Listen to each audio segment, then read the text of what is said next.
Hello, and welcome back for more Tavern Talk. Okay. So let's just play.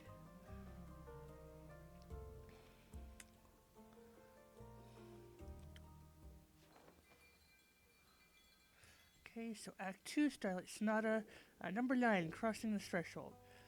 So I think we're about a third of the way through the game. Hopefully we can finish this somewhat soon.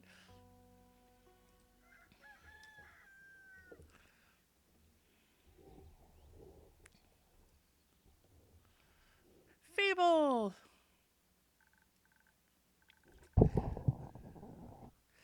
Good morning, innkeeper. Could you please make me a drink? I need something to wake me up and help me feel agile again. Of course, Fable. Just a moment. Okay.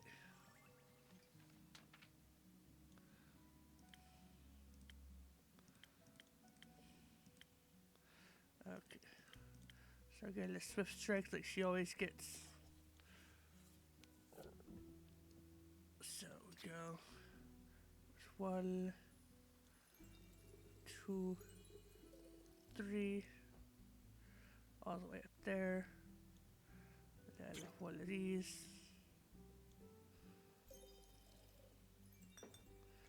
And one of these. The swift strike.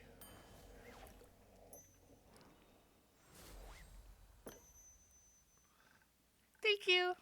I feel much better already. Long night? Very. Turns out there were a lot of farmers who needed help. Regret offering it? Not at all. I really enjoy being able to help people. Before I just used to wish I could help, but I never felt competent enough to try. Yay, Fable for growth. It's fun to try. A bit exhausting at times, but I think I much prefer this over waiting around. I still could use a bit more practice, though. That's fair. Just make sure you also practice taking breaks. You'll have a much easier time helping other people if you're not close to passing out yourself. That's what I have your drinks for. My drinks are not a gateway to burnout. I admire your kindness, Fable, but you too should fall under the umbrella of people you're being kind to. I mean, I am pretty good at falling. You're pretty good at a lot of things. I try. I know. Stay and have a rest now, okay? Okay, thank you. You're new. Good day to you, innkeeper. Good day to you too, adventurer. Yes, an adventurer. That is what I am indeed. Oh my god. I come here seeking a drink. What a coincidence. I do happen to have some of those in stock. What can I get you? What kind of drinks do adventurers usually get? Whatever drink they desire. Then, well, I could do something with something that tastes good. Of course. Perhaps something that could protect me from my foes? Defense is the base of every adventurer's skill set, is it not? Possibly. Oh no, I didn't want to do that. Let's try it out. So he wants something with great defense. What's this guy? No, not Sparkling Nebula.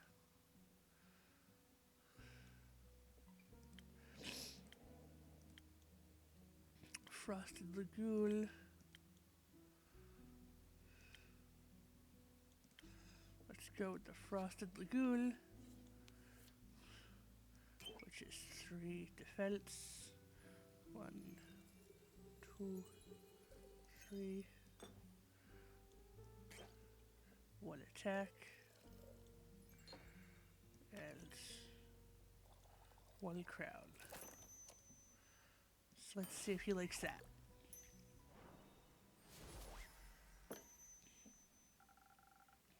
Liquid protection against your foes. Now for half the price. Thank you so very kindly. Do you like it? Well, yes, of course. Then you should say so. I apologize. I forgot to do that thing where you say your words out loud. Who is this guy? I get that. Now that you've acquired a drink, care to introduce yourself? How incredibly rude of me to forget. I am Gustav Archibald Richmond III, son of Lord Gustav Osbert Richmond II and Lady Dorothea Bridget the 27th. An up-and-coming hero from Windmore. And who might you be? The up-and-coming innkeeper of Zenith. Happy to have you here. And I'm Fable, of the Ashley Grove. You're Fable? Yes? Is that a bad thing? The Fable that saved Jagarin from werewolves? The very same. Wow, what an incredible pleasure it is to meet you. I've heard so many things about you. Oh, good things, I hope? Of course. They say your skills with the bow single-handedly saved the village from 2 bloodthirsty werewolves. I wouldn't phrase it quite like that. They are very good with the bow. Incredible! I wish I possessed such spectacular skills. They spoke of you helping with the aftershocks of the starfall as well. I mean, that's a given. I need to help out when I can. You truly have the heart of a folk hero. How admirable. What about you, Lord Gustav Archibald Richmond III? What are you the hero of? Well, I'm currently living my backstory era. I'm in the first act, so to speak, on my journey of becoming a full-blown adventurer. Oh, he's day 1 Fable. I've had a bit of a late start, but I shall catch up with haste. Also, Archie is just fine. You don't have to say the whole thing every time. Well, Archie, if it's haste you're looking for, I can help with that. Someone gifted me some golden feathers a few days ago. Prepared this infusion for the right drink, they can hasten you up in no time. Really? That's spectacular. I always thought those things were myths or legends you only read about in books. Do you read a lot? You know, sometimes. Not that much. You should. You sound like someone who enjoys adventure, and books are so full of them. They are. I'm just too cool for books. Books are cool. You think so? Yes, I do. I mean, look at the Innkeeper's Journal. It's super cool. The coolest. Oh, well, actually, maybe I do read quite a bit. I'm sorry for being so weird about it.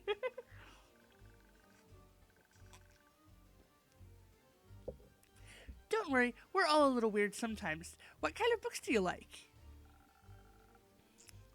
Anything full of adventures and heroes and adventuring heroes. They're just like me. Obviously, my parents would much prefer if I read about other things, such as books on etiquette or the newspaper. I'm sure they would love it if I wrote a dissertation on the intricacies of the Dyria negotiations, or even became a diplomat myself. But I think I would fare much better as a savior of this world, don't you think? The Dyria negotiations? I'm unfamiliar. It's all terribly boring, really. They're renegotiating trade routes due to the collapse of a canal bridge that was hit by a horde of spinal rhinoceroses. It's not going all that well because they can't agree on who should pay for the repairs, the mainland or Dyria itself. Just thinking about it puts me to sleep. Then perhaps we should get back to more exciting topics. How do you plan to start off your hero's journey? By doing something heroic, of course. What's something heroic I could do? You could start by helping the local farmers. They're still rebuilding their homes and relocating their cattle as we speak. Great idea. How much gold should I give them? Gold? I mean, I'm sure they wouldn't mind gold, but I was thinking about lending them a hand, physically, with your literal hands. Ah, okay, so I would go to the farmers and ask what they need help with. Of course, that sounds... I shall figure it out. Thank you for the inspiration, Fable. It has been an honor meeting you. I hope we shall cross paths again. Till my next quest, Innkeeper. Till then. That was... adorable. Weird. Not because of him. He heard about me being a hero? That doesn't sound right. But you are a hero. Not really. I didn't even do that much yet. Not enough to be inspiring to anyone anyway. There are much greater heroes than me out there. He wasn't impressed by other heroes. He was impressed by you. That's nice. You don't sound very happy about it. I am. It's really flattering, but I just don't think I did enough to deserve his praise. I'm just some elf. It's not for you to decide who's impressed by you and who isn't. I'm personally going to keep bragging about Loey Fable, the great hero of the Ashley Grove and savior of Tregarrel. All right, I get it. Thank you, Illkeep. I'll try better to accept compliments. Good. Yes! What's his name today?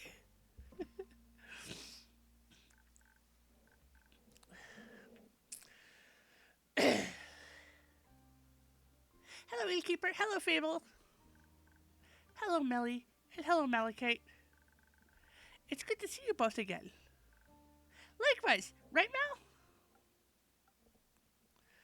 So he's still going by Malachite. Nice.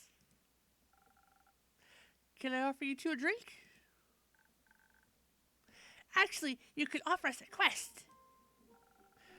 Are you talking about the one you just picked up by any chance? Your incredible deduction skills strike again. I'm only trying to match wits here. Oh my god.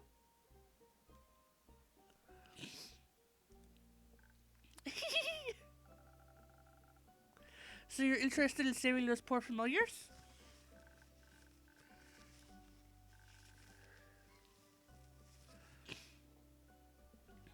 I am. Missing familiars, silent wizards, clues linked to a stimulant in the dead end. This sounds like a case for the world's greatest detective. And her sneaky assistant. They do sound like a great team. They're not a team. But they are going on a quest together. They are not. Then why are you here? She didn't want to come here alone. She said she can't reach the quest board. But apparently she could. And I needed a drink anyway. So you're sending Melly on a quest alone? As is customary, that's how the Shadow Bales have always handled it. Melly isn't part of the Shadow Bales, or it's an honor tradition. Let's go with this one. But she wishes to walk the path of thieves. So she must embrace the lifestyle. I think she's trying to walk the path of a detective. And that just sounds dangerous and negligent. I agree. You're not coming with me? No. Why not? I just explained that. Badly. But you have to come with me. Why? It's clearly a job for two people. There's no job that can't be done alone. What if I need someone to sneak into the crime scene to gather evidence? Didn't you want to go on this quest to test your stealth training? Oh, Fable's face. But what if I get nervous? What if I forget how to be stealthy? Or what if none of the familiars want to talk to me? I don't know, Melina. And what if I come back and you've been eaten by a T-Rex? Who cares? I do.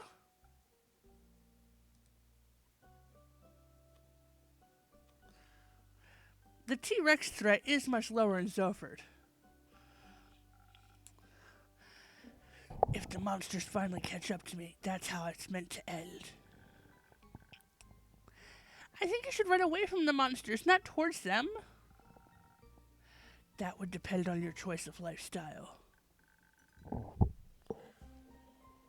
Well, your lifestyle should include going to Zoford with me.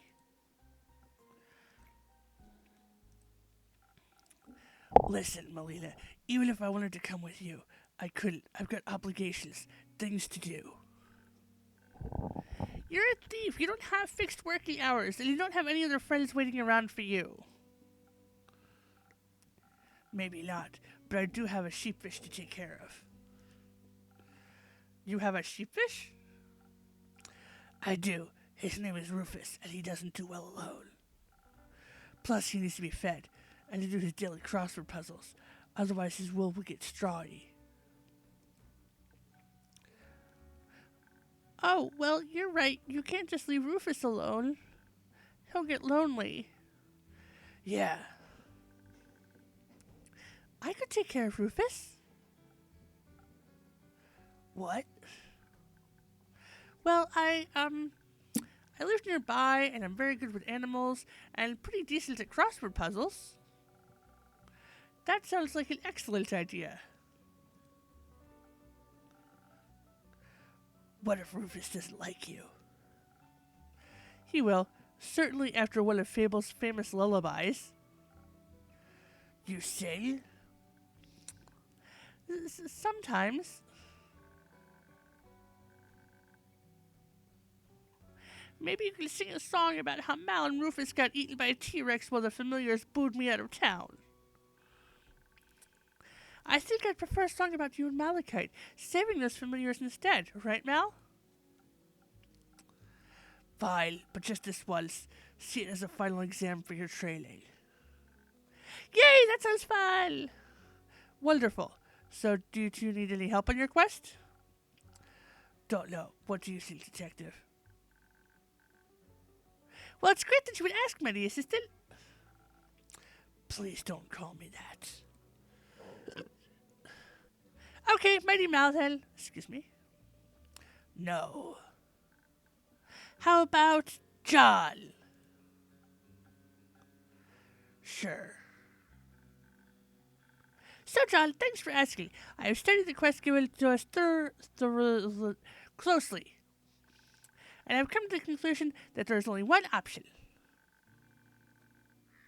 This is a classic case of finding the right clues sprinkled throughout the witnesses' testimonies and piecing them together correctly.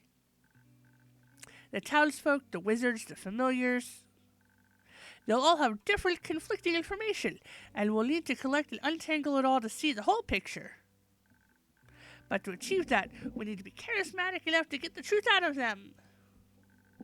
And for those who still refuse to talk to us, out of guilt or fear, we'll need to activate our stealth powers, find those hidden clues ourselves. Also, we should be quick so they can't destroy any evidence. I can offer you some of your golden feathers. They do come with the sweet aftertaste of haste. That way you should be able to make it to Zoford much quicker. Great idea! I think you underestimate the severity of the situation. What would you suggest instead, John? I agree with the stealth part. We could use a hint of dexterity to make sure we remain unseen for as long as possible. But I believe our focus should be on overpowering whoever is responsible for this. If they're making familiars disappear, they won't be interested in a discussion. Not a fair one, at least. We should fight first, ask questions later. I guess you got bored of the stealthy approach. Different problems require different solutions. If you're looking for a fight, may I recommend fresh Felix chilies? Some fire resistance could be a big advantage against wizards or familiars. Whether a fireball or fire breath, you wouldn't want to walk in unprepared. Does Eldu have fire breath? Technically, yes, but he's too lazy to use it. It helps a bunch with roasting marshmallows, though. I'd love to try Eldu's marshmallows. I'll see if I can set something up when you return. Thank you. I think some s'mores could also help convince those familiars to help us. That's ridiculous. A dagger would be far more convincing. I think both could work. Innkeeper, what do you think? They definitely need a little bit of dexterity for sneaking around, but what should they pair it with? Haste for a quick arrival, and charisma for smooth talking, or pure strength and some fire resistance? Let me think about it. So let's go.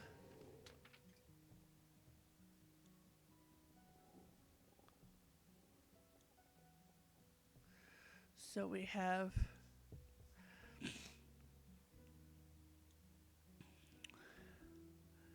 the infusion is the Felix chilies. So sword and wind.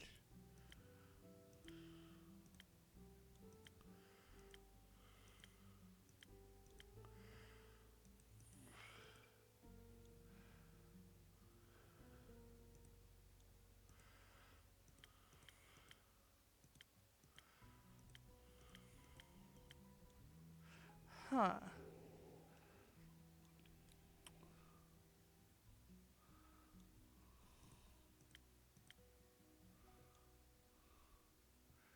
So I guess we go with 1,000 wills.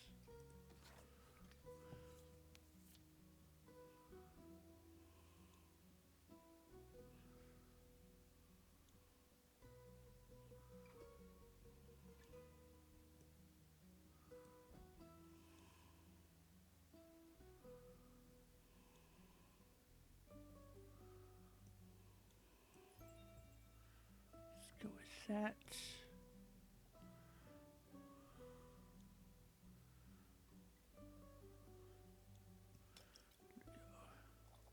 One, two. That's already the one. And then one, two. Maybe that'll work. Okay, this dude is not using an infusion that fits.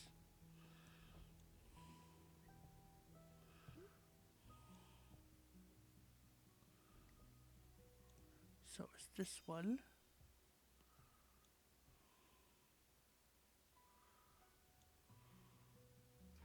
And then we do need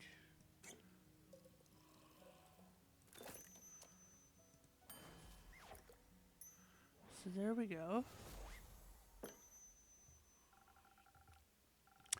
I think this case needs a delicate hand. The best detective work is achieved through clever conversation. Ha! You're spot on! Guess this is how I die. Don't be so pessimistic. My drinks have your back. Do you think you're prepared to solve this case, Detective? Yes, with your help, we'll complete this quest with haste. We'll be back soon. Best of snooping. I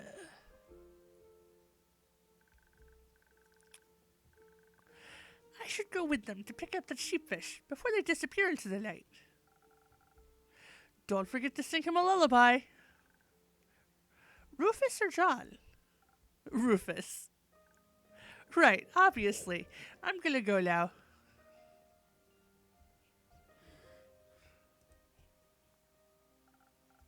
Have fun, Fable.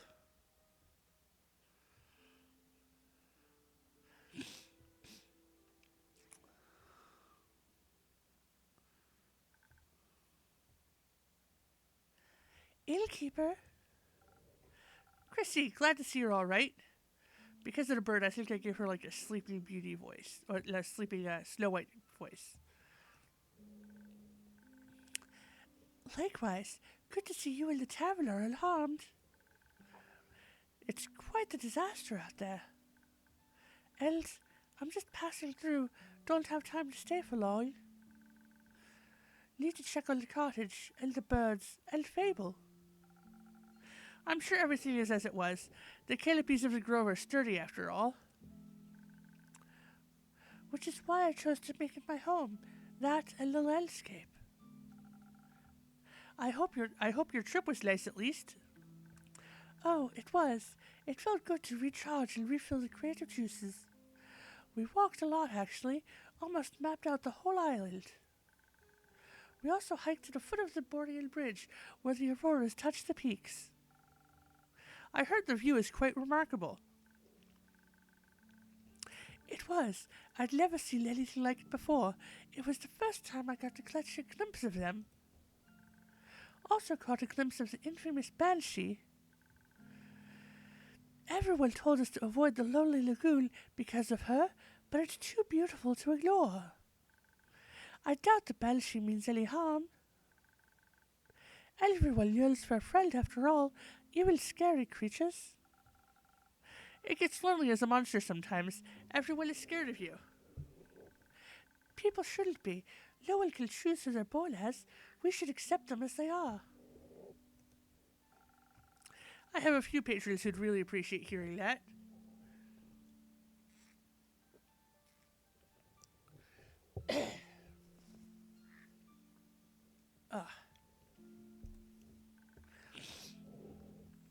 Then I'd be happy to meet them. Speaking of which, I got you something. Oh? Yeah, remember the gnomes? I actually met some. Really? They had a booth at the convention. We're selling all types of stuff. I remembered our conversation and got you this. I thought you might appreciate it. I do, thank you. What is it? It'll certainly always have a special place in my heart knowing it came from you. Oh, you're such a sweet talker, but you can't trick me into giving you my name. What would I want with names? Nothing good, that's for sure. But for realsies, I have to leave now. I've been gone for too long. See you around, little keep. See you around, Chrissy. Take care of yourself. Always.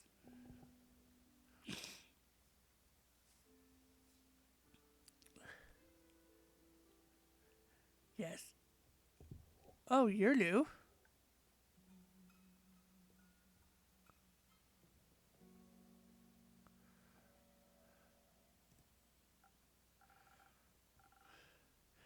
Baya, good to see you again. It's been a while. Yes, a while. 6,000 years. More like 2 months. Oh, I thought I had hibernated longer. You hibernated at this time of year? It was for the Bloomtide Festival. It happens near my swamp every year during the dreaming moon. Druids and bards join together in search of the moon pools for 2 whole weeks. They dance, they laugh, they scatter pretty little flowers everywhere. They hope if they can satiate the land, it will lead them to the reflection of the cosmos. You mean the set of mythical lakes that's said to reflect all the 7 moons at once? Yes, ever since the Twilight Chasm portal opened up within them, a mere 30 years ago, travelers have become increasingly obsessed with bathing in their beauty. Such festivities sound exciting. No! They're loud, with their songs and they're arguing about getting lost in the endless maze of the marshes.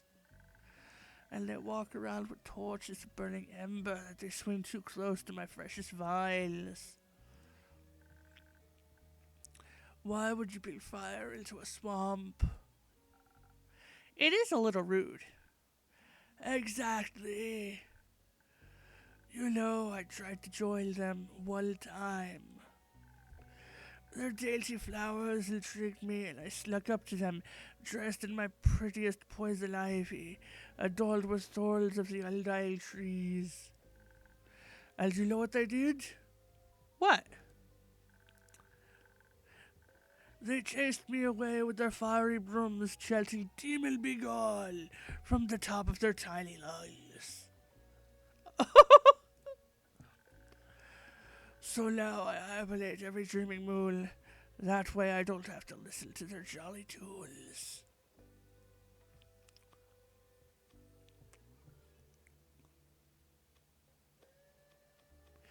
Maybe you should give them another chance? Very few guides are familiar with the creatures of the bogs, only with the stories about their bone-crushing teeth. What's wrong with bone-crushing teeth? They think you might want to crush their bones with them. But that would be so rude. They don't think that way. But I think if they got to know you, they'd like you a lot. After all, you make the best flower crowns in all of Gaia, maybe even all of Asteria. Those sound perfect for a festival. You might be right. Maybe I'll greet them with some flower crowns next year. I could even open up a seasonal flower crown store. I'd definitely buy one. Yeah. But right now I'm awake and thirsty. Do you have swamp water on the menu today? I'm all out, sorry. Too bad. Something else then. Do you still have those drinks that make you as sturdy as tree bark in case their torches come near me again? In fact, I still do. Give me one moment.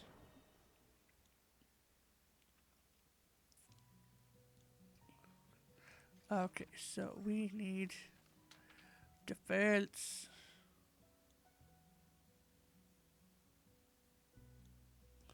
Yes, this one. Especially against fire. So that's 3. 1, 2, 3. And then we got the one of these.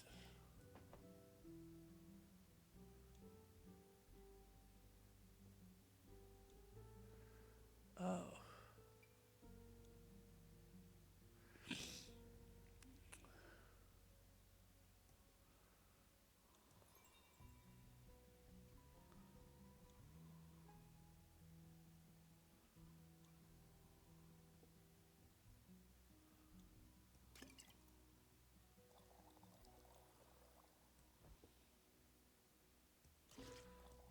Okay, that's nothing.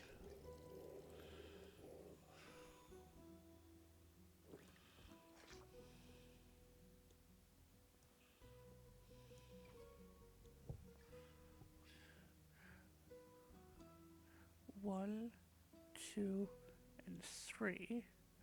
But we only have 5. Don't need that. We do need those 2. So if we go with that, that's good. And we get 3 of these. 1, 2. Oh. That's a little too much. And then we get 2 of these. Oh, no, only 1 of those.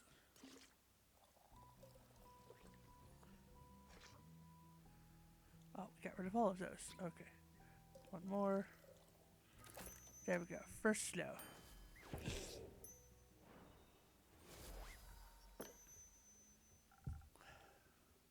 Liquid tree bark, just for you. Oh, delicious. I feel I could devour any torch now. Thank you, Innkeeper. What woke you up from your slumber anyhow? The night sky fell into my dirt hut. It burned my favorite weeping willow to bits. I am replanting it into many small sniffing willows. They are feasting upon the ashes of the stars that tried to extinguish them. It's a powerful nutrient. Sounds tasty. After the trees and winds and pillbugs calm down, I'd plan to go back to sleep.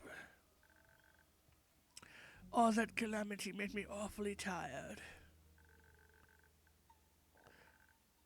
But then I saw this creature standing behind the tree lines, staring at me with its glowing eyes, like it wanted to consume me. So you said hello? So I said hello. Turns out it was scared, not hungry. Who was it? A young lichen. He was sent my way by his niece and little Fable.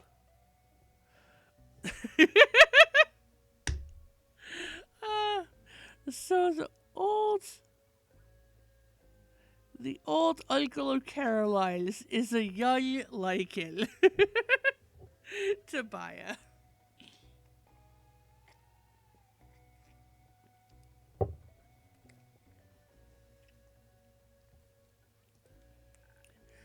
I miss Fable. They're usually here. Where are they?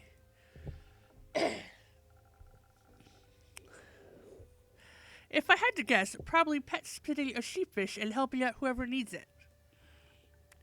They are so sweet. They sent the lichen to me for a cure. I once spoke of an ancient recipe I discovered that I thought might cure the affliction. Can it? No, it was just a recipe for really good tea. Let me guess, ginger? Yes. Excuse me. He was very distraught that I couldn't help him. Didn't even want any tea.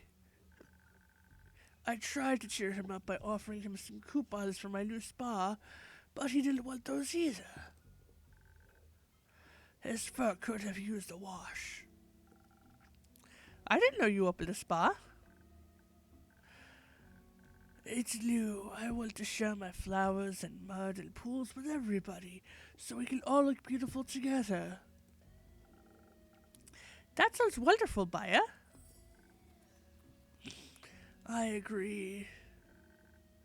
Can I leave some of my coupons here? Sure. Thank you. Please hand them out to all your customers. I will happily share this fantastic offer with them.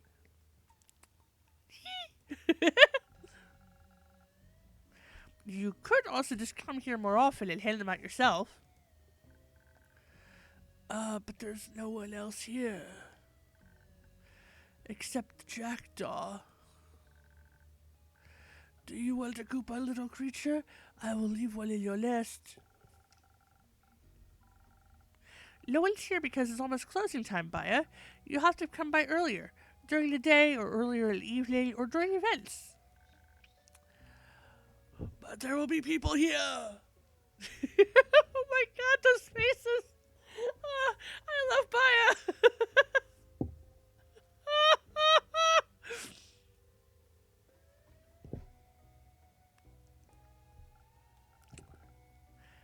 Yes, I believe that's the point.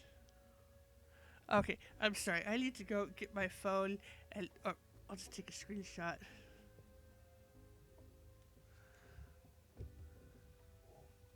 Because this is too amazing. Yes, I believe that's the point. Too scary. I shall go now. Don't forget to hand out my coupons. Will do.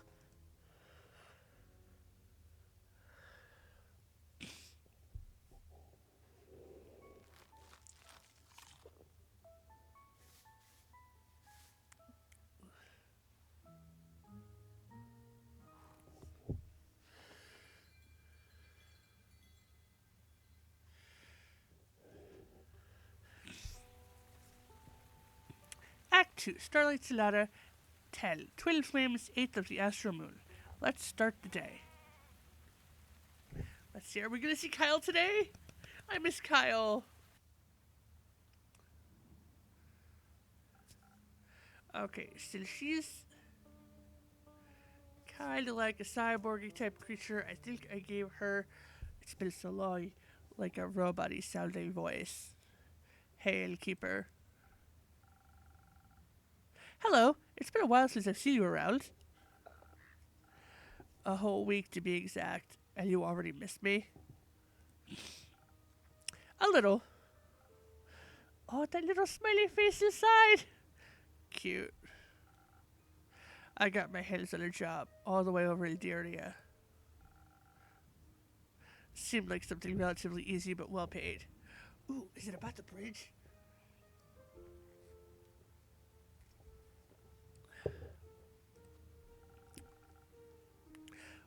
Or like something too good to be true?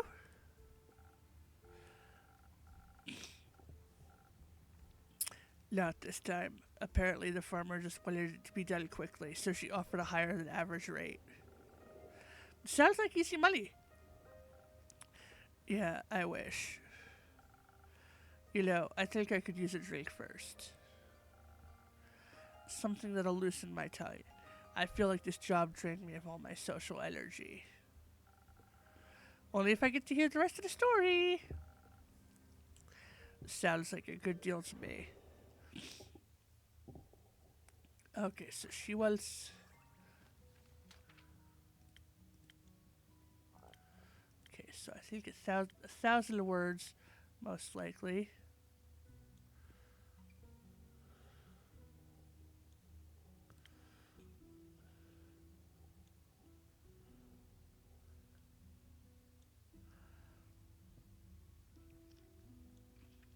Let's go with this.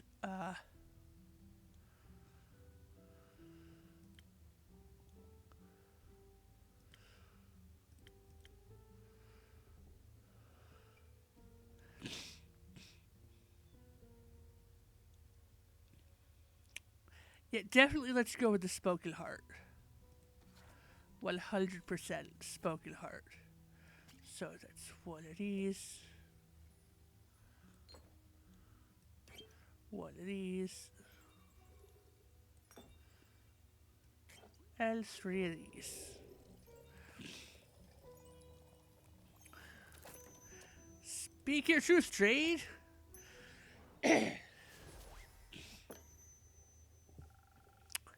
Let's hope this suits your tastes. Your drinks never disappoint. Glad to hear. I can definitely feel my charm coming back to me. I made your drink. Now it's your turn. Tell me about your latest job. Fine, a deal's a deal. Told you the client's a farmer, right? She has a large flock of two-headed sheep. Apparently that darn star fault damaged their barn, and they somehow managed to break out of their enclosure. Didn't think they were that clever, honestly. Must be the two brails. Oh, must be the two brails. Probably. Anyways, they got out right before their shearing appointment, and of course the farmer needed to get them back in time.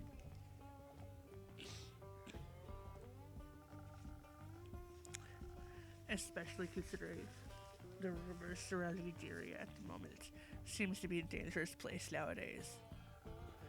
Apparently, an unusual amount of cattle have been going missing these last few weeks. So local folks have been keeping a closer eye on their locks and fences. Of course, the farmer wanted her sheep to be safe, so she hired someone to bring her animals back. That's someone being you. Obviously. I thought to myself, I'm a monster hunter. Handling animals is basically my job.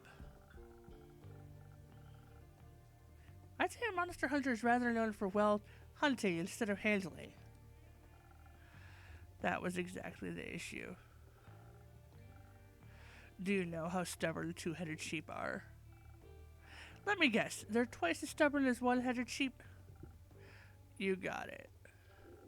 They're impossible to get moving, impossible to startle. One head might be eating, but the other one is always watching you. But you did it, right? I suspect you wouldn't be here if you hadn't finished the job.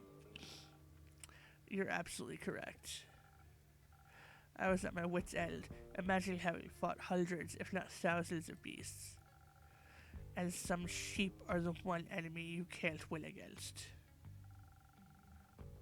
That sounds like an incredibly humbling experience. It was, trust me. But luckily I got some help. Another adventurer saw me struggling and offered her assistance and knowledge. Or should I say, a retired adventurer. Oh? Yeah, she was very insistent on that label. Some kind of astral folk. Must have lost her arm a while ago. Oh no. Back to the sheep. She told me there's apparently one thing that gets their full attention. You got any guesses on what that magical tool might be? A shepherd's crook or shears? I have no...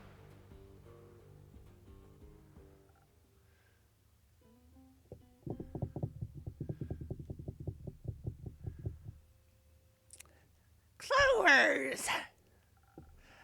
More than two clovers, to be precise. They go absolutely feral for them.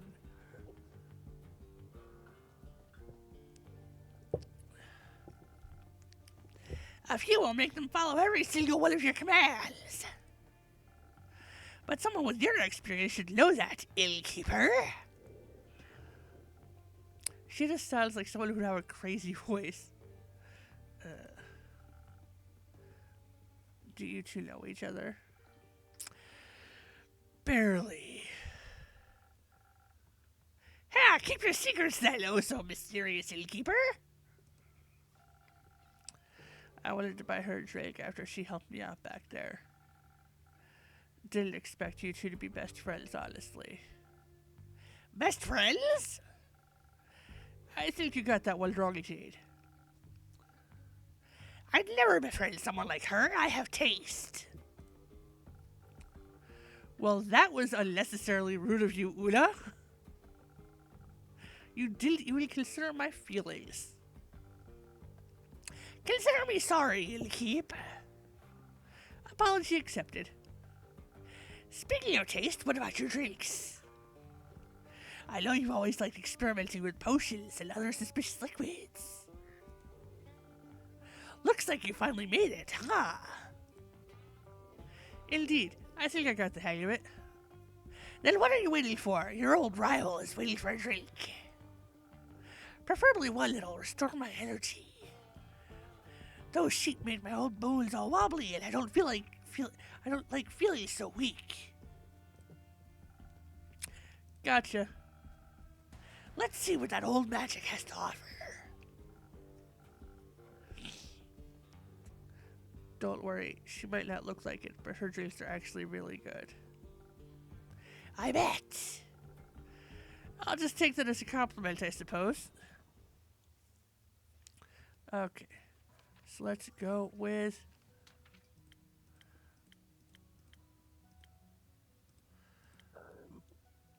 excuse me.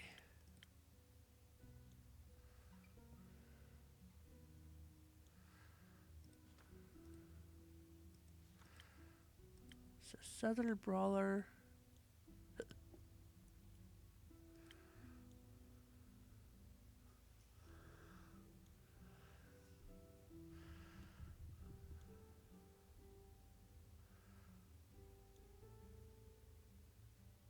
Yeah, let's go with the Sailor's Courage. That seems great for her. So I need something that has everything plus but Braille.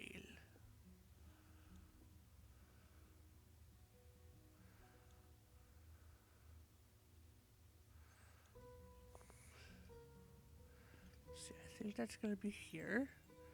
And then we're going to go with 1 and 2. And that just has the 1. And then this has a 1.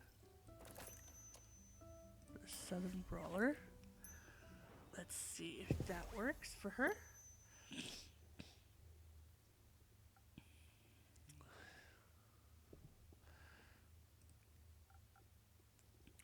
Oh, wow. Impressed? Don't get cocky now. You don't have to be shy. You can just admit I'm improved. Oh, God. I love her necklace. And her jacket with the little jellyfish. It's like, I love all of this. I love this game.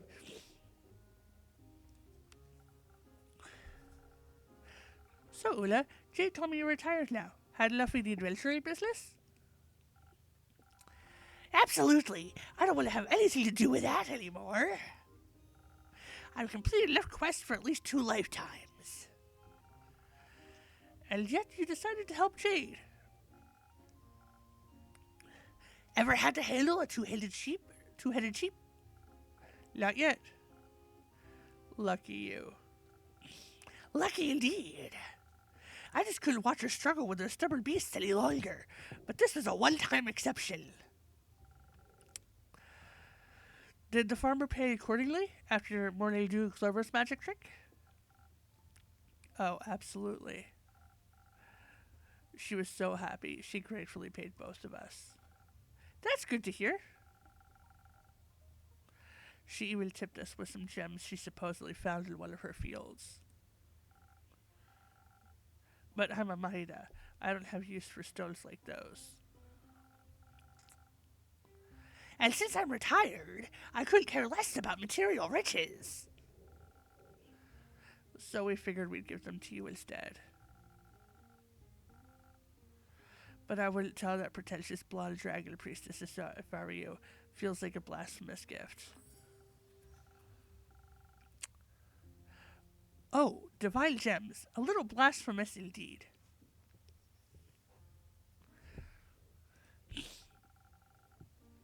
I think I know just the right way to use them. Thank you.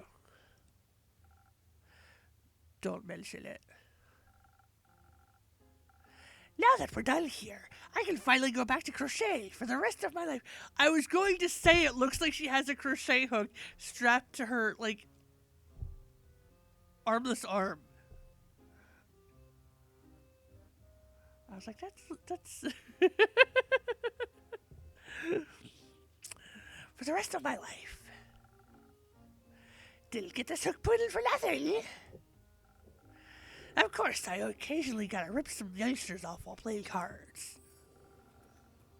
I haven't lost a game in at least 4 decades. That's remarkable. Or impossible for someone who's only played fair. I think your lucky streak will end with me today. I've also never lost a game in at least a decade. Are you challenging me to a duel? Absolutely. And whoever loses has to pay for the next round of drinks. That's the spirit. I like you, bounty hunter, but don't come crying to me after I annihilate you. Ha, you wish.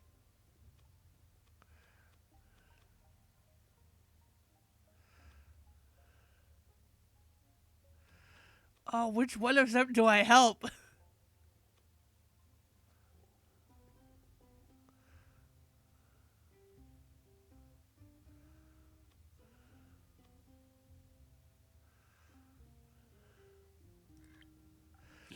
Oh, Una, be on guard. Why? Scared I might lose? I just know for a fact that Jade's not new to cheating. I've seen countless mercenaries lose against her. Do you really think I'm that senile? Wait, don't answer that. This will be an easy match, don't you worry. Get enough in your monthly pension to pay for 2 drinks, Una? You know I can hear you both, right? Got cold feet. Keep dreaming!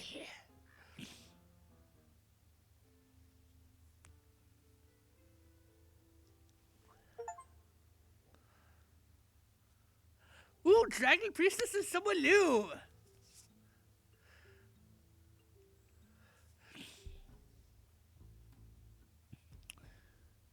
Hello. Innkeeper, I've returned. Welcome back, Miss Anwar, and welcome... This brave adventurer's name is Claymore. He offered unexpected support during my quest. I'm happy to hear that. Thank you so much on behalf of, the world. Yes, of course, the world, Mr. Clay. Just Clay is alright. Are you okay, Clay? Oh, what kind of voice do I give him? I've already given all the stupid ones to the stupid characters.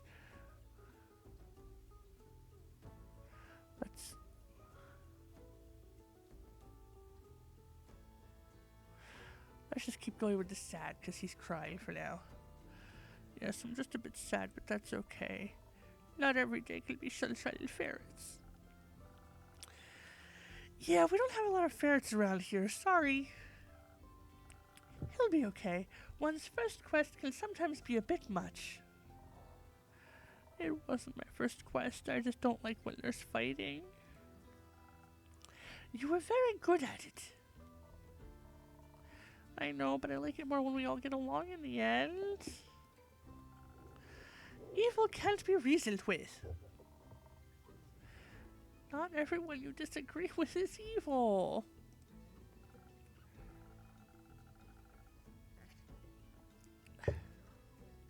Wise words. Can I offer you two a drink in exchange for hearing about what you encountered? I suppose that's fair. Clay, what would make you feel better? I don't know. How about one of those drinks with ingredients? You look strong. How about something extra for those muscles? That sounds nice. Let's go with that. 1 minute. Okay, so we need something strong.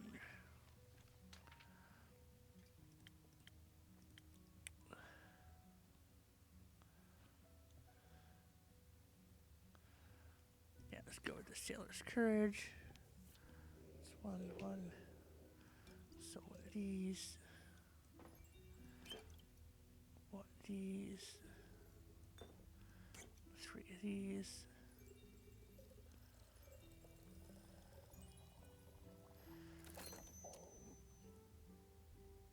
Wait.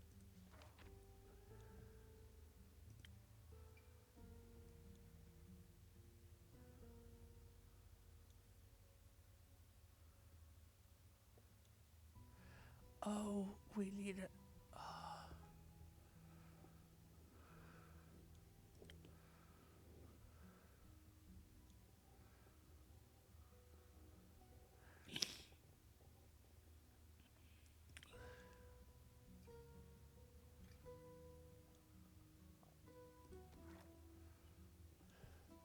Do I go with the Sailor's Courage or the Southern Brawl? Yeah, I want to go with the Sailor's Courage. So let's go with. Where's the Lucy I got?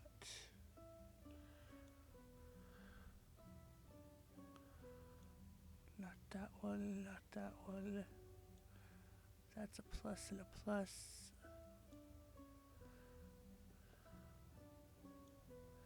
Not that one. So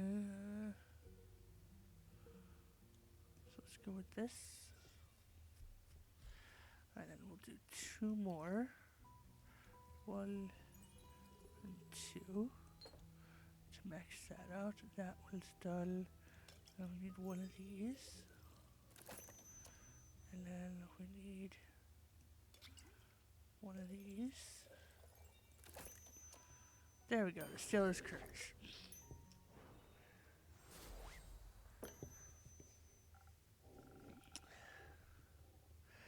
Try this. I think it might make for a good ferret replacement. It stays strong and it's magic-y, but it's not as soft as petting a ferret. Still, I love it. I'll have to remember this one for next time. What is it called? Don't worry, I'll remember it for you. Thank you. Now, Miss Anwar, what would you like?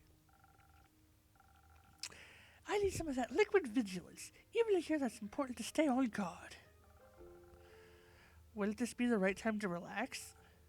There is no such time. Alright, then I shall aid you on your divine mission of not falling asleep standing.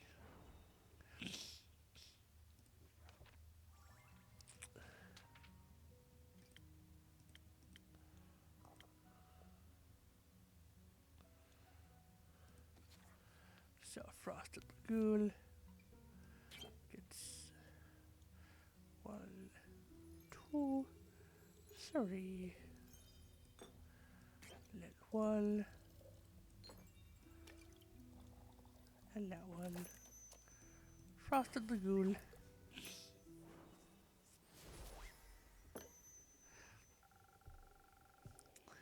Some liquid vigilance diluted with some delicious secret ingredients. Enjoy. I could do with something less diluted, but you're right, it's delicious.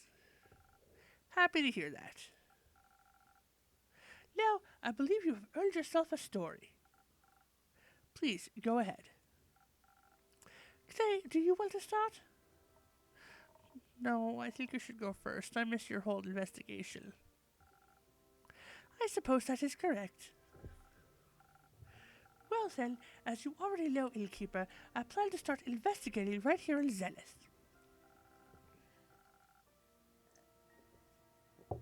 Specifically at the Fallen West Gate. It was a depressing sight to behold.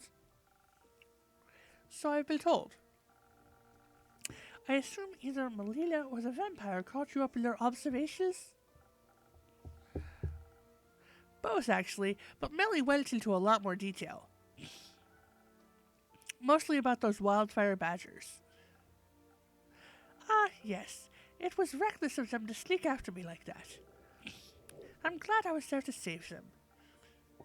Me too. Unfortunately, the rebel did not hide anything of value to me. But fortunately, thanks to your rumors, I was not entirely without a lead. The wizard's prophecy led me to Dalwell. Or should I say, the Abandoned Isle, or Fairweather. The name changes depending on who you ask. I didn't know it had that many names. I just always called it Kelpie Island. Why? Because it's shaped like one. Probably the smartest approach. Kelpie Island of fair weather, its name means very little to me. Its local settlement of Fae was much more relevant. They built everything into giant sequoia that holds their portal to Avalon. Their portal is in the tree? Yes, right in its center. They call it the Horizon Tree. It's beautiful. The Fae themselves were not as helpful as I've hoped. They didn't seem to understand the severity of the situation. Instead, they were much more interested in trying to sell me their rubbish. Kept going on and on about how I desperately needed one of their acorn amulets. When I inspected one, the magic was so chaotic I could barely concentrate on its aura. All it gave me was a headache, so I passed on the allegedly grand opportunity.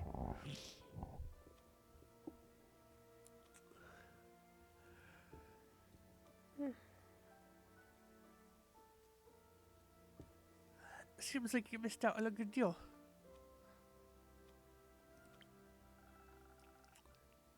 The protective magic of the seal is no joke.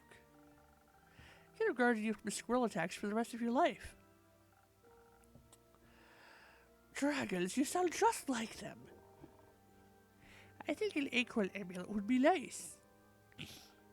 You should make one. That'd be fun. Would you enchant it for me? Anytime. Anyhow, when I rejected their offer, they told me I was worse than an astral humpback whale.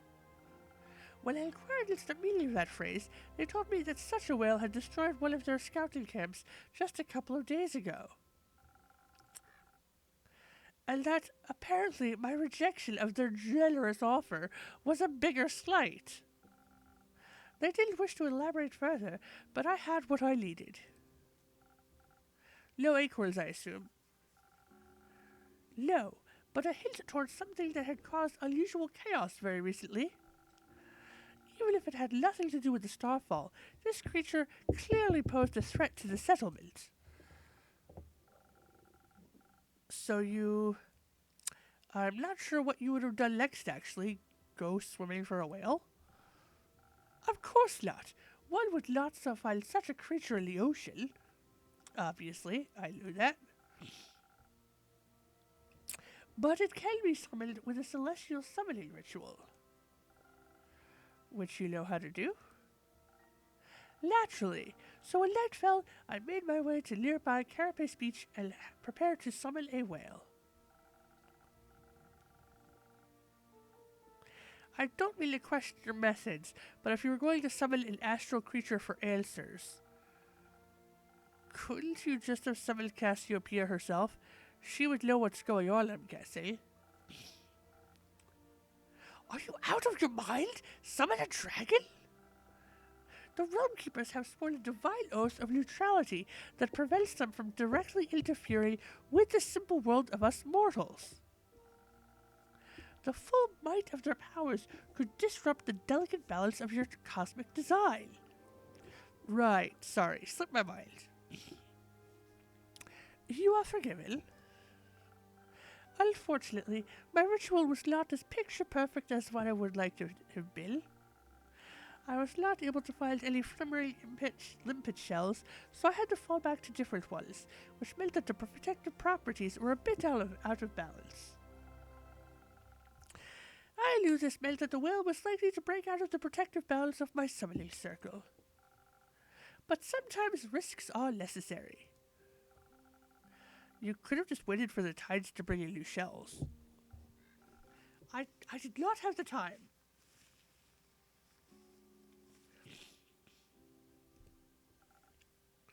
Or the idea.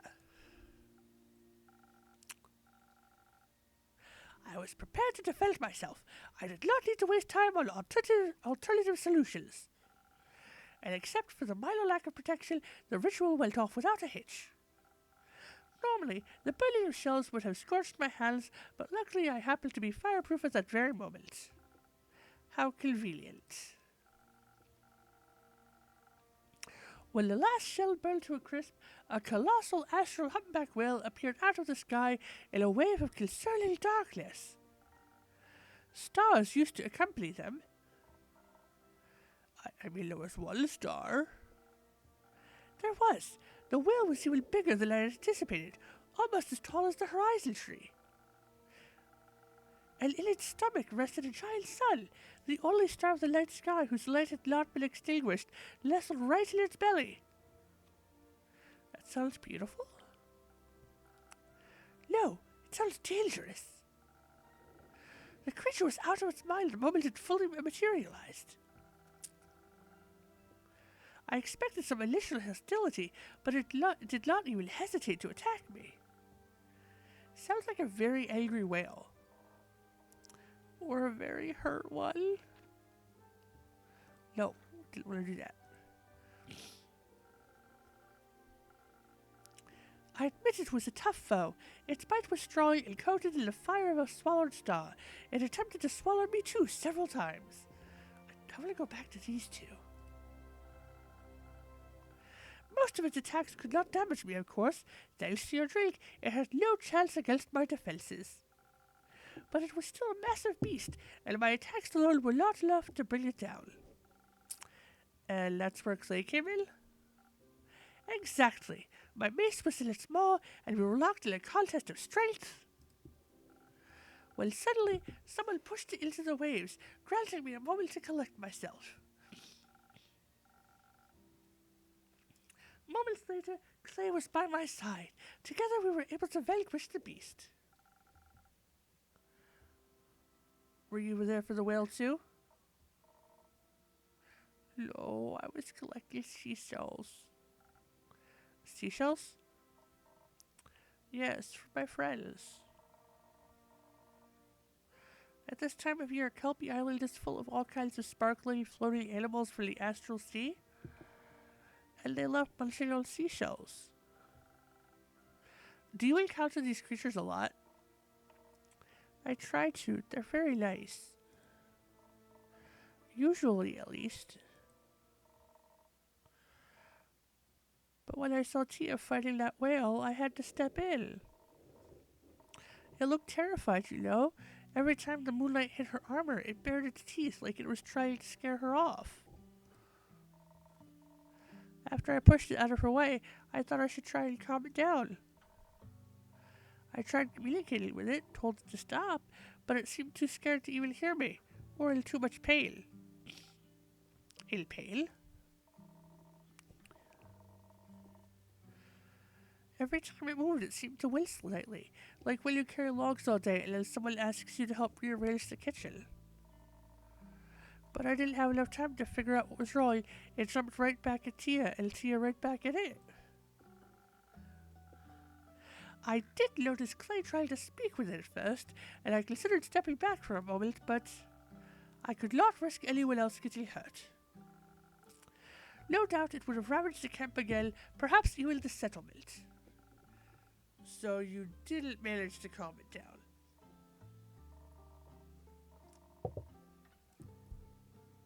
No, I realized that I could only save one of them, so I pushed away my worries and helped Tia defeat it.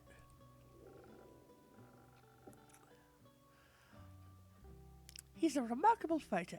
His incredible tenacity and brute force helped me defeat it quite quickly.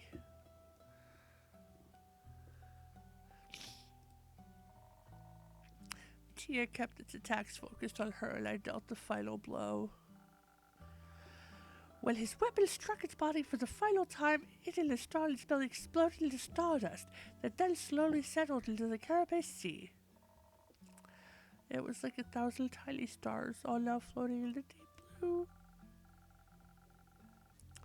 While that does sound beautiful, it doesn't sound like you found the information you were looking for.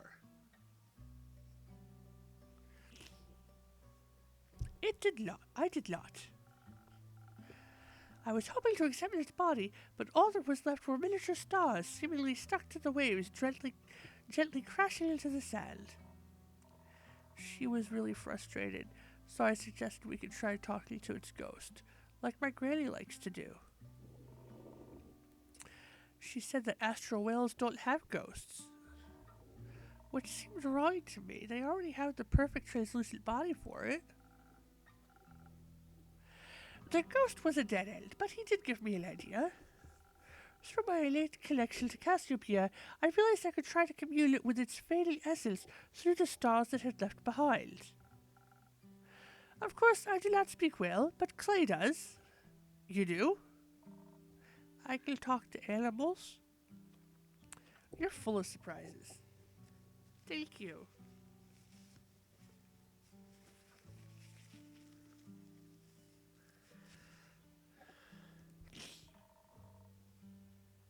Though I'm not always sure they like talking to me. They tend to disappear sooner or later. Sometimes they come back, but often they don't.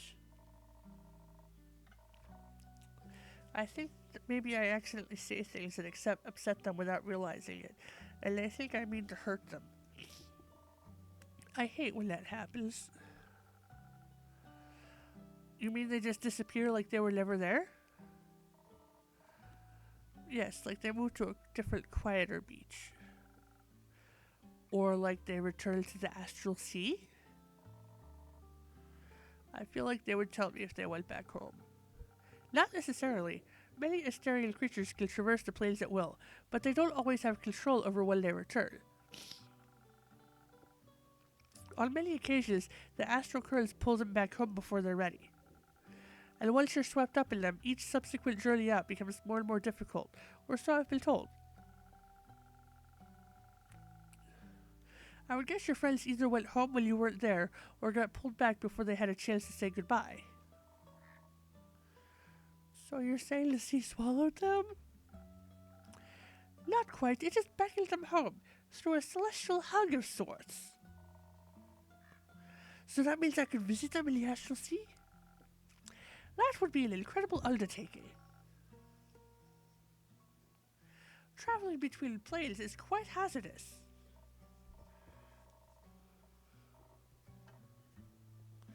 It is, but echoes are from the primordial sea, and my family has lived here for quite a while, I think. They must have gotten here somewhere, somehow. They say it was much simpler to traverse between planes once, but for a long time it has been almost impossible without complicated and dangerous rituals. Until recently, the astral sea was the only possible way to pass through the barriers. And accessing it requires meticulous planning, not to mention that the sea tends to come with more risks than rewards. Even your Astrian friends who can choose to leave their home plane on a whim get pulled back by the currents eventually. Imagine what would happen to you if you went in unprepared. But the Fae on Kelpie Island aren't from Gaia either, and they told me they haven't lived here for very long.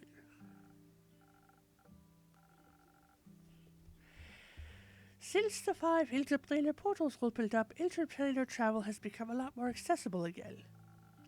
At least when it comes to the dream planes. But even the astral and primordial seas, not to mention are finally open to us again after all these years. It is a true miracle to witness in our lifetimes. So the portals haven't always been there? I didn't know that. Who put them there? Well, that is a very good question. And one that would blow the scope of this conversation beyond its bounds, I think. You still have to tell me what came of your conversation with the whale's essence. You're right, we're getting off track. I prepared a second ritual, this time a much gentler one, and with Clay's cooperation in mind. Aren't you glad Clay was there to help you? I suppose I am. You really are? You are surprisingly competent. Perhaps one might even say I could not have done this entirely without you. If one was to be extreme about it. I think someone like you could do anything alone if you could put your mind to it. But that doesn't mean you should have to. I'm always happier when doing difficult things if I have help from other people. Well said, Clay. Stellar teamwork, you two. Keep it up. Will do. When I was done with my preparations, I kneeled down in the celestial waters, waves Clay's warm hand in mine. And I prayed to the Lady of the Gilded Sea that she would allow us a glimpse of the slain creature's soul.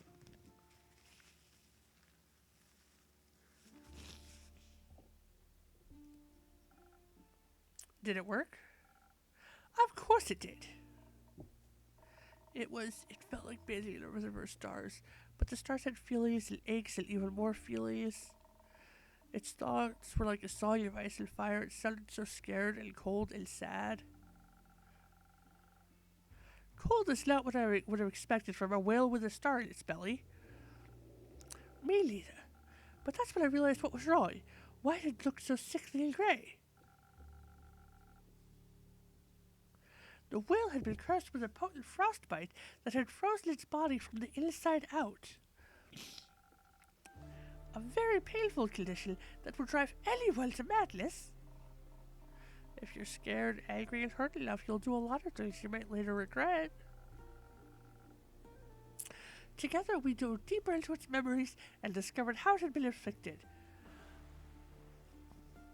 As much as I love this, I want someone else to show up so I can do a different voice. I'm getting tired of Chia.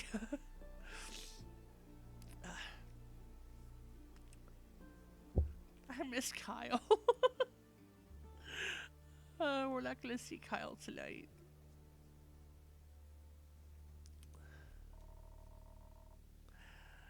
It fought some sort of evil creature on two legs that kept throwing things at it. A creature on two legs? So humanoid then. We assume. It turns out whales don't care much about our appearances, so its memories were blurry at best. During the fight, it swallowed some kind of stone that made its soul turn black and white. It tasted horrible. But when you're a whale, you don't really worry about swallowing stones. You worry about the two-legged monster throwing things at you. I would too. Just wanting to escape, it fled as quickly as it could, trying to find its way home. It felt really bad about destroying the camp. I get why. The worst pain about being angry is seeing the wreckage you leave behind. Luckily, its anger subsided when it found its way back.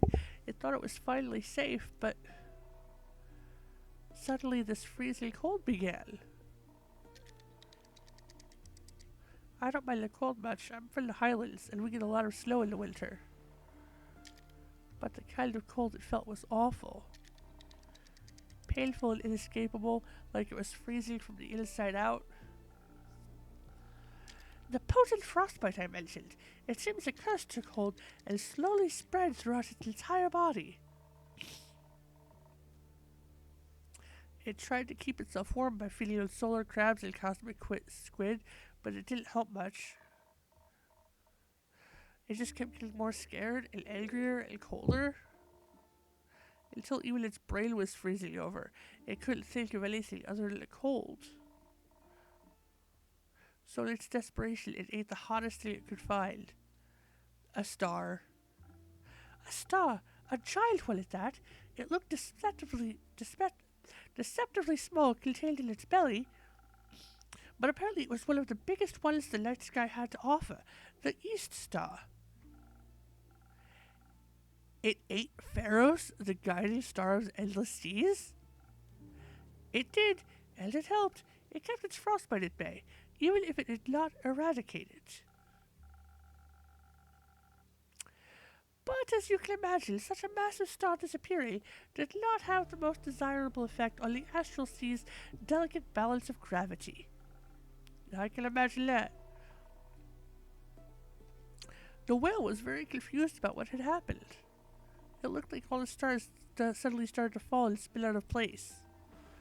They crashed into each other, causing more and more destruction with each passing moment. I didn't understand all of what happened, but it felt bad. To label it as bad would be quite the understatement. The falling stars ripped holes in Cassiopeia's wings. To think that just one hungry creature could break the entire balance of the universe. It was hurt and scared. It should have been lured instead of hurting others. Not everyone is as strong as you are. Well, they should try to be. Now the well's legacy is destruction. I doubt it wanted that. Maybe not. It certainly left behind a small natural wonder. It seems that even the darkest moments leave behind some light. They do. I just wish it hadn't cost a life. Sometimes that's what heroism is about. Sacrifice. Yeah, don't kid yourself. Heroism is about fun and making new friends. Hi, by the way. Yes, Moruna. Hi. The whales caused the stars to fall from the sky. I wouldn't call that fun.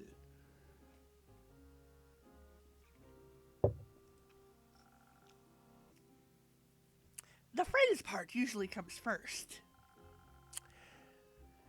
I'm not particularly interested in making friends with creatures that cause so much damage.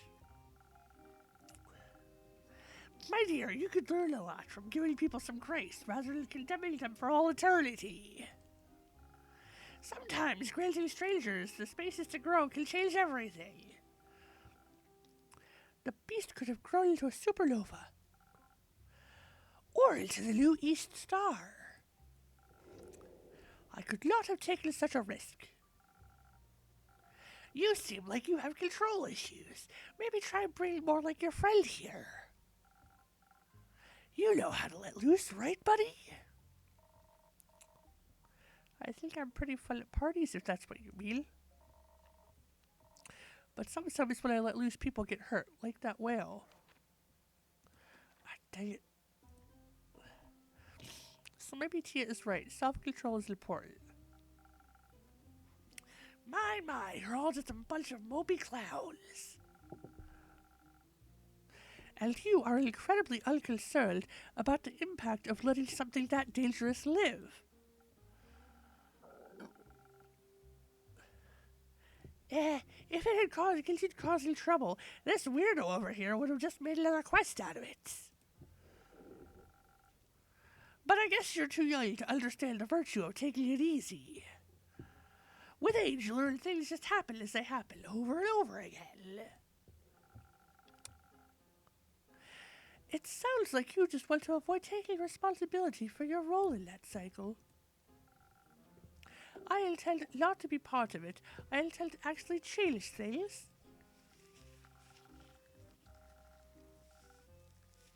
Haha!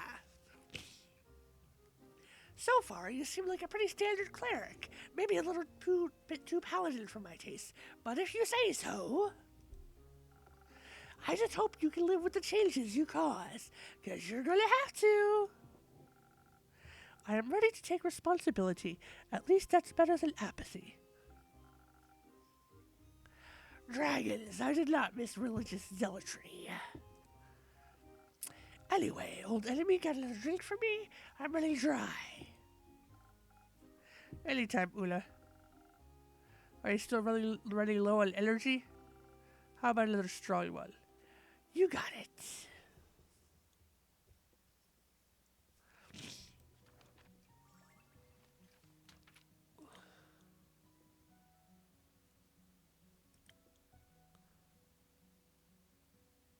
Yes, she was the one who'd gotten the Southern Brawler before. So that's just... 1, 2, 3...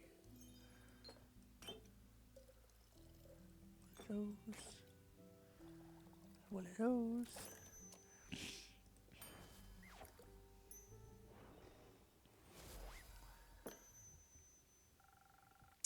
Something strong for the most strong-headed lady I know. Weird way to admit you lost every argument against me.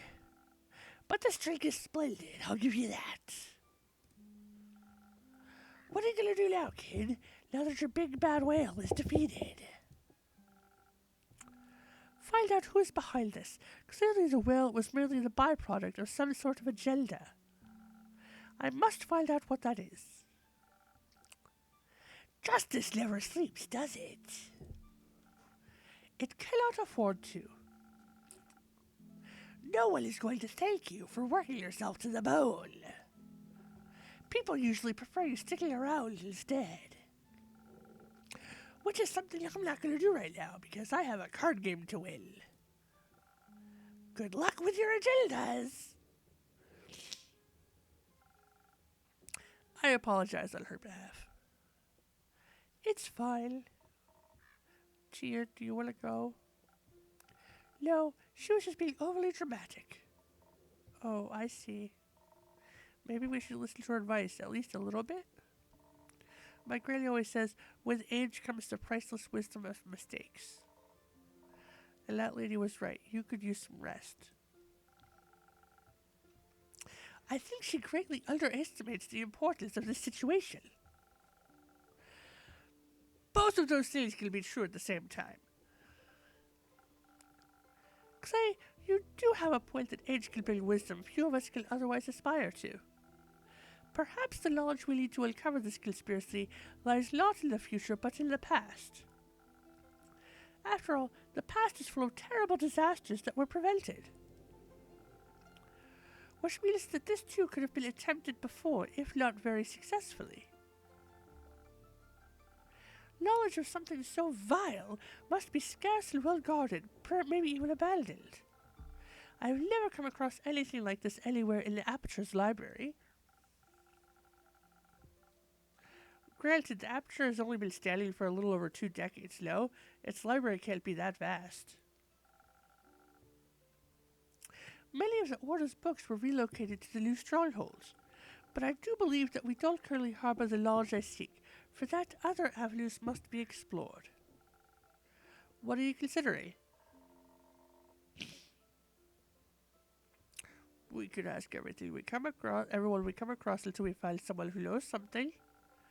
Good idea, but that would take far too long. I think we should look for the Everbloom archives. Is that a book club? An ancient one. Everbloom was one of the great 7 modern archives, the Gael one to be specific. Legend has it that there used to be one on each plane, even Tuat, the plane of the dead. They were once filled with all the knowledge of the cosmos and grew in size every day thanks to their fearless archivists. But then they fell to an unknown foe and have been lost to time ever since. I believe one of them could hold the answers we seek. Innkeeper, do you perhaps know where to find this archive? Nope, not much of a librarian, unfortunately. Disappointing. But you can keep an eye out for it, right? You can ask for all the scholarly people that pass through here. Of course, I can do that. Perhaps you can start by asking that bounty hunter once she's done gambling all her money away. You could ask her yourself. I would rather not. I'll take that terrible task off your hands then.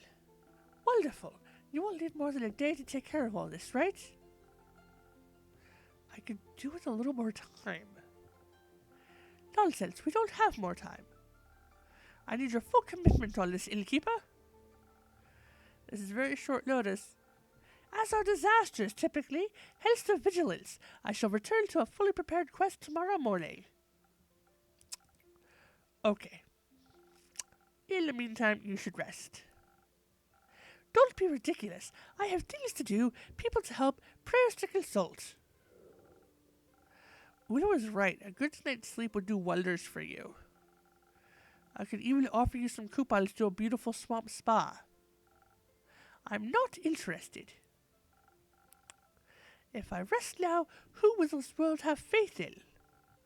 I shall see you tomorrow.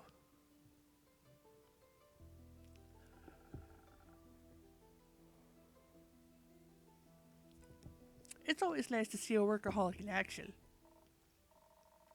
Don't worry, I'll go with her and make her some bread. Warm bread always helps me when I'm feeling sad. I think she might need some.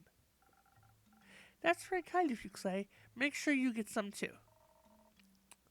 I couldn't resist warm bread if I tried. Do you want some as well?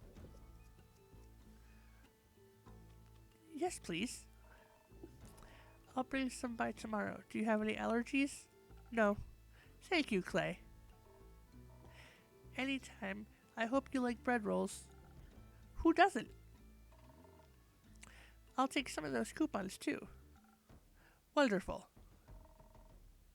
Talking through everything really helped. Thank you. I'm happy to hear that. I hope you held on to the seashells. Catching up with some astral friends might make you feel a little better. Actually, I was thinking I was using the shells to make some friendship bracelets for Tia and I. I want to carve them into stars. I also managed to collect a bit of stardust so that I could always remember the whale. I didn't really know what to do with it at first, but on my way back I combined it with some sea glass. Initially I wanted it to be a gift for Tia, but I don't think she would like that much. But it would look very good in your tavern, innkeeper. Ooh, that's amazing. Excellent craftsmanship, I have to say. Are you sure I can keep it? I am. I can see that you're appreciating it, and that's more than enough for me. Thank you very much. Thank you very much. It's stunning. I think that sometimes you have to make something beautiful out of the things that hurt you. Otherwise you're left with anger that has nowhere to go. Do you like being angry? No, I don't. Me neither. But we all get angry sometimes. It's not the most fun, but it's important. Never getting angry doesn't solve anything either. It just makes you feel smaller and smaller until people no longer see you as someone they need to think about. At least they're not scared of you. Anger doesn't make you any more of a monster than silence makes you a saint. Be a whole person, Clay, and don't be scared of who that is. I'll try, innkeeper. Thank you.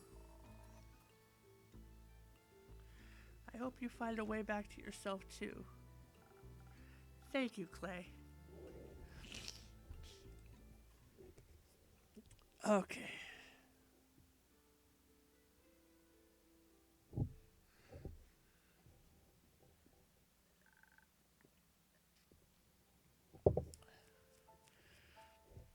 Zounds! Top of the evening to you.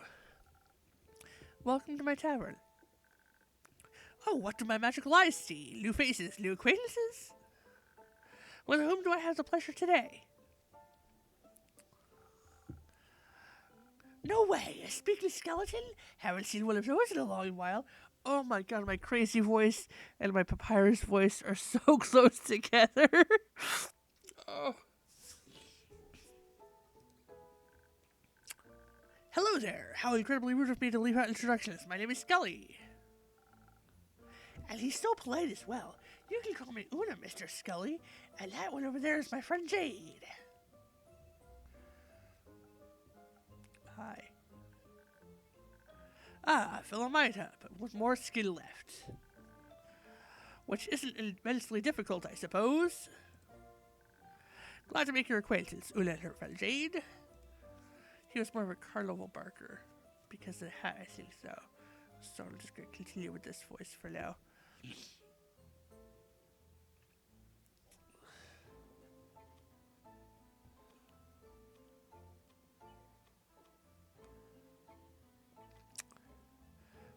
Jade, that's a beautiful necklace you have there. Something about it looks really familiar. Don't you think, Scully? I have no clue what you're talking about. It does remind me of Scully in a way. When was the last time you were digging around in graves? Never. I think your senses might be deteriorating with age. Maybe you're nearly as terrible as lying as you are at winning against me while cheating. Oh, the wonders of friendship. You two seem to get along so well. Oh, absolutely.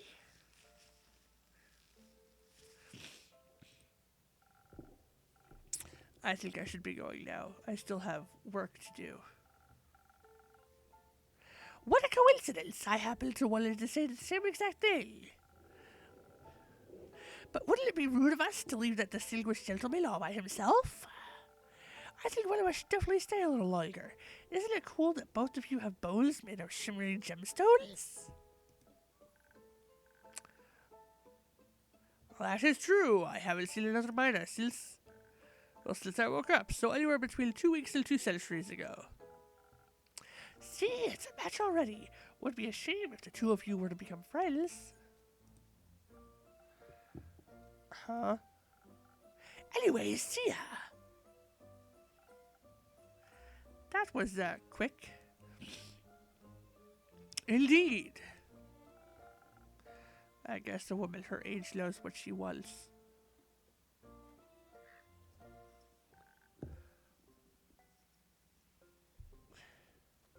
Good mythical morning. I'm gonna need to, figure out what voice I gave him before. 'Cause I don't know. I don't remember him. It's well past sunset, Hex. That might be true, but it's still morning somewhere, I know. You got it, but today I'm not here to talk with you about primordial magic. Today, we're gonna celebrate my sister.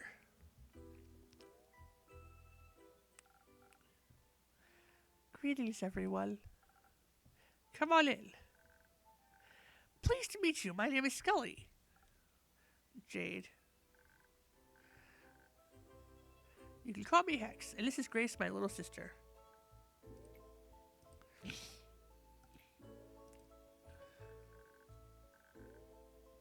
Yes, I know she's taller than me. You can keep it to yourselves. We're here to celebrate, not to roast, though some fire might be fun.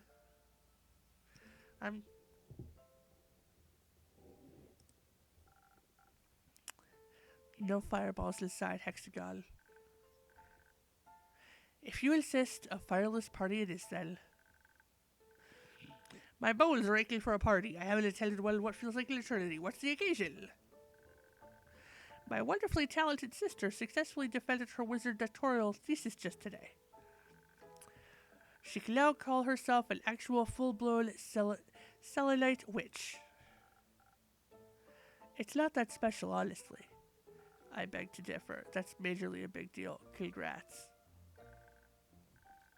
I must congratulate you as well. Quite an extended achievement indeed. You're very sweet. Thank you. I have to agree with everyone. You should be proud of yourself. How about a drink in the house to celebrate your graduation? Hex already told me that you're a real magical connoisseur. I would love to taste one of your creations, innkeeper. But I don't know what to pick. Could you recommend something to me? Of course. How about a drink for your wits? Your brain must be tired after debating your professors all day. That sounds lovely. My brain could use a little pick-me-up. Coming right up. Okay.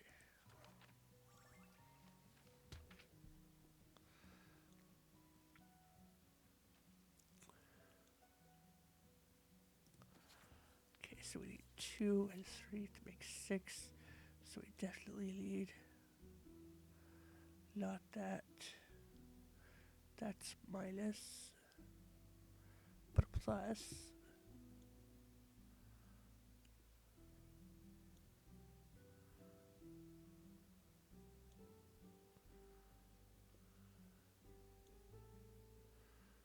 Okay. Let's go with this guy. And then we have one more of these. And then 3 of these. 1, 2, 3. For the peak sunrise.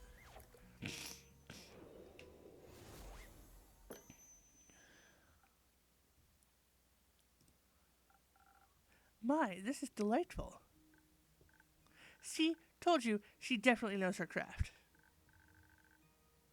Say, innkeeper, do you have a PhD in mixology by any chance? Last time I checked, no, but I do have a lot of experience. Took me a while to get the hang of it.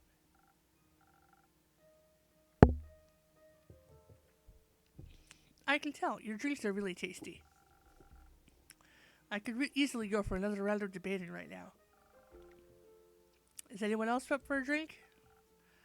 Nah, not yet. I'm still energized from earlier.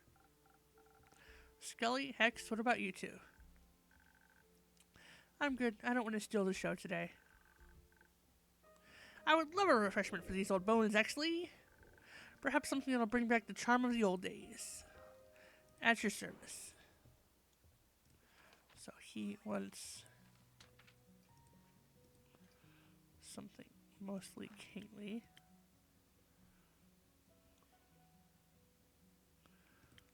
So, spoken heart.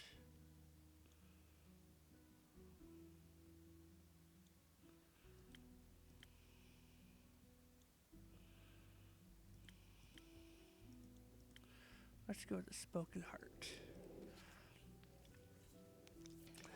Which is 1, 2, 3, and 1, and 1 for the spoken heart.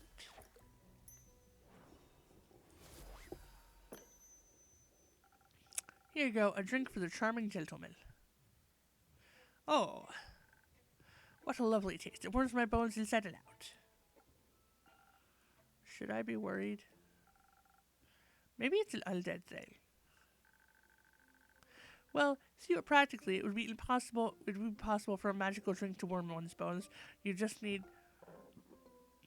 you and your wild dreams, Hexy. Maybe leave those experiments to someone with an actual laboratory for once.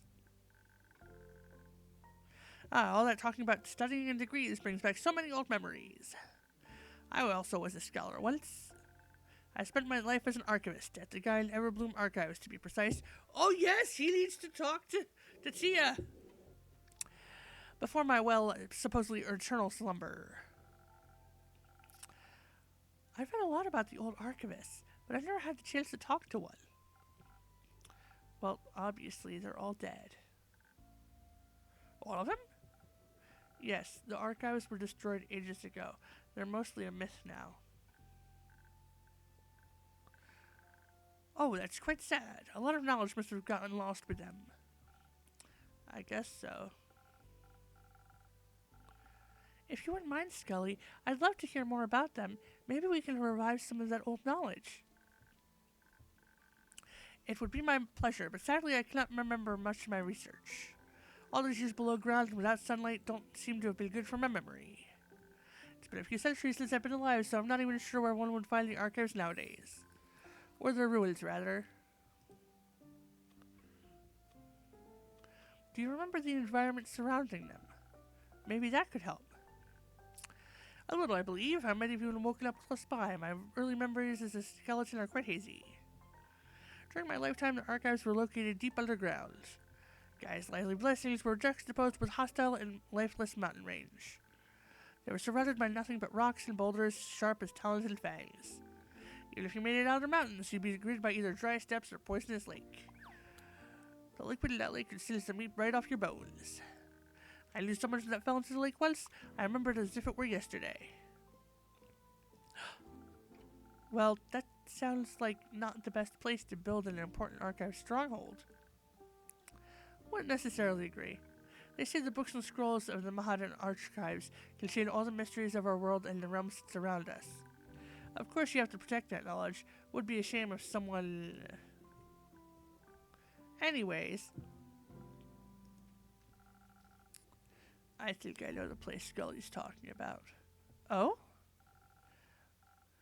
It sounds just like the gravel map. Sharp rocks next to a poisonous lake. There's no way a location like that exists twice, on this plane at least. Or else I would have heard of it. I wouldn't recommend going there. I bet it's exceptionally dusty after all these years. But think about all those hidden treasures, knowledge left untouched for millennia? That sounds a little too ambitious, even for you. Fine. Your delicate wizard sensibilities wouldn't last a day in the gravel mac anyway. Oh, and you would? Who can say? Anyway, I gotta go now. Shared enough secrets of the trade today already. Thank you for your reluctant service. What a lovely young lady. She would have made for a great archivist. And a grumpy one. I'm sure she just had a long day. As have I, honestly. I'm very tired. I'm absolutely sure of that. But you should be proud of yourself nonetheless. You seem like the kind of person to downplay your achievements. And getting your PhD isn't really something small or insignificant. It's nothing really. I spent a lot of time researching. Defending my thesis was a mere formality. Scully's and my point still stands, and I'm sure your brother would agree with us. Absolutely. You're all very kind. I really appreciate it. How about we call it a day? It's already getting late. A splendid idea, as I would expect from a witch like you. Seems fair. Hope you all get to enjoy the rest of your evening, innkeeper. I will see you practically. Okay, come on. We should have enough for the quest. Yes, new quest.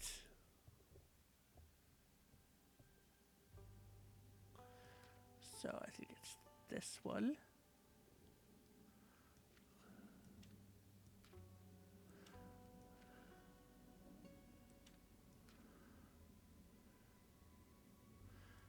This one. No. No.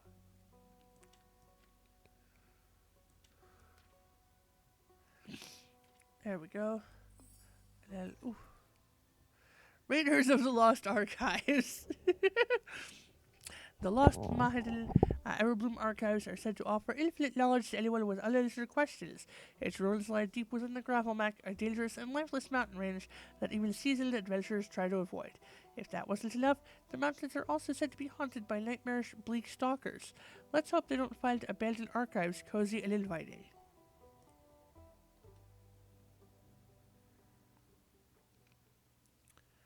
So now we close up for the night. Repeat, I'll do a little bit of stuff. Sweepy sweep. And whoosh.